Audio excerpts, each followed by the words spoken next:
Chapter 21. The Introduction.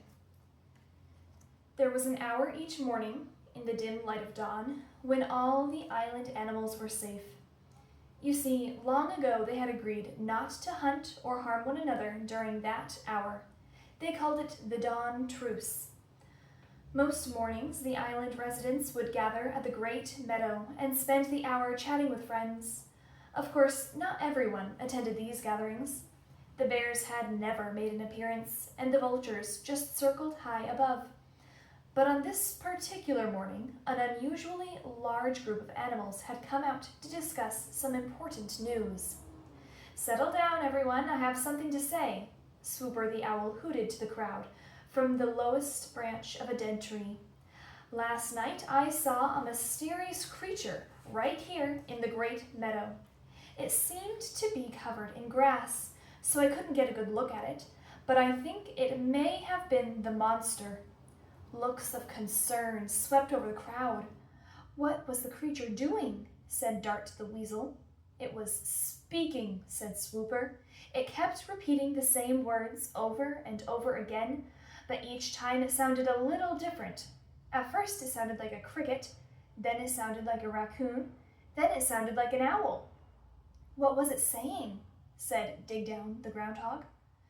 "I could be mistaken," said Swooper, "but I think it was saying, 'Hello, my name is Roz.'" The crowd began to chatter.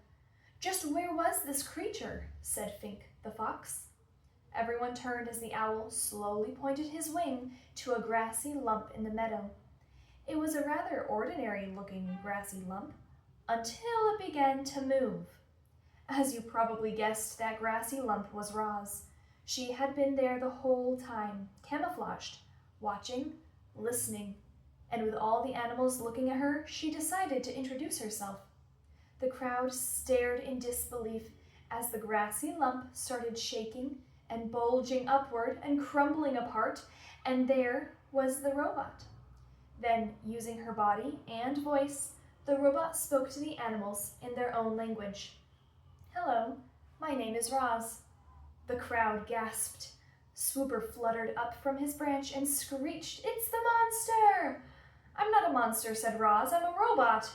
The flock of sparrows suddenly took off. "Leave us alone," squeaked Dart as he crouched low in the grass. "Return to whatever horrible place you've come from." "I come from here," said Roz. "I have spent my whole life on this island." "Why haven't you spoken to us sooner?" screeched the owl from higher up in the tree. "I did not know the animal language until now," said the robot. Crown Point the buck had heard enough, and he slipped into the forest with his family.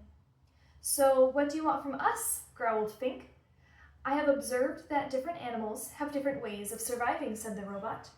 "I would like each of you to teach me your survival techniques." "I'm not going to help you," screeched the owl from the very top of the tree. "You seem so unnatural."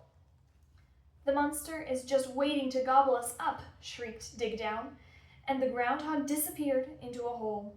"I will not gobble anyone up," said Roz. "I have no need for food." "You don't need food?" Fink relaxed a bit. "Well, I need food, and lots of it. Why don't you make yourself useful and find me some?" "What would you like me to do?" said Roz. "Can you hunt?" The fox smiled at a hare on the far side of the gathering. "It's almost time for breakfast." "I cannot hunt, but I could gather berries." The fox's smile disappeared. "Berries? I'm hungry for meat, not berries. Good luck to you, Roz. You're gonna need it." And the fox trotted away. Roz looked up at the tree, but the owl had gone.